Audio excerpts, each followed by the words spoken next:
អង្គុយលេងសុកៗនឹកឃើញពាក្យចាស់ពោលថាម្ហូបឆ្ងាញ់ដោយសារគ្រឿងគ្រួសាររុងរឿងដោយសារភរិយាថ្ងៃហ្នឹងចង់ធ្វើភរិយាល្អម្ដងធ្វើម្ហូបសប្រៃប្តីហើយក៏សម្រេចចិត្តធ្វើឆាម្រះភៅដោយផ្អែកលើហេតុផលពីរទី1ប្តីចូលចិត្តម្ហូបហ្នឹងហើយទី2គិតថាម្ហូបហ្នឹងងាយស្រួលធ្វើគិតហើយក៏បញ្ញាប់ទៅសារភ្លាមមកដល់ផ្ទះវិញអួតប្រាប់ប្តីគាត់ខំជួយច្រាមសាច់ហើយបេះបន្លែទៀតបន្ទាប់មកក៏ដាក់ខ្ទះឆាសាច់ឲ្យឆ្អិនសិនហើយដាក់ម្រះភៅចូលដាក់ម្រះភៅឡើងច្រើនហើយពេលហ្នឹងគិតក្នុងចិត្តថាឆាឲ្យឆ្ងាញ់ជាងគេហ្មងហួរដងឃើញគេដាក់ម្រះភៅតិចឆាម្រះភៅឆ្អិនហើយហុករៀងបែបនេះ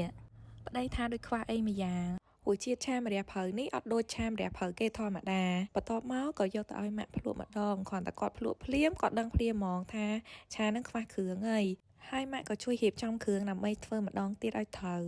តាមពិតឆាម្រះភៅវាអត់ដូចឆាបន្លែធម្មតាទេយើងត្រូវមានគ្រឿងដំបូងយើងត្រូវបំពងគល់ស្លឹកគ្រៃខ្ទឹមក្រហមជាមួយនឹងស្លឹកក្រូចសើចសិនគ្រឿងយើងឡើងក្រហមហើយបានយើងដាក់ខ្ទឹមសតាមក្រោយហើយបន្ទាប់មកដាក់គ្រឿងរបស់យើងចូលពាក់កណ្ដាលសិនគ្រឿងរបស់យើងមានដូចជាប្រេងល្ងប្រេងម្ទេសប្រេងខ្យងស្ករសបន្តិចអំបិលបន្តិចហើយនឹងម្សៅស៊ុបតិចដែរពេលគ្រឿងយើងឡើងក្រហមហើយយើងដាក់សាច់ចូលហើយឆាទៅឆាមករហូតដល់ឆ្អិនចុងក្រោយដាក់ម្រះភៅចូលឆាមកត្រឡប់ហើយបិទភ្លើង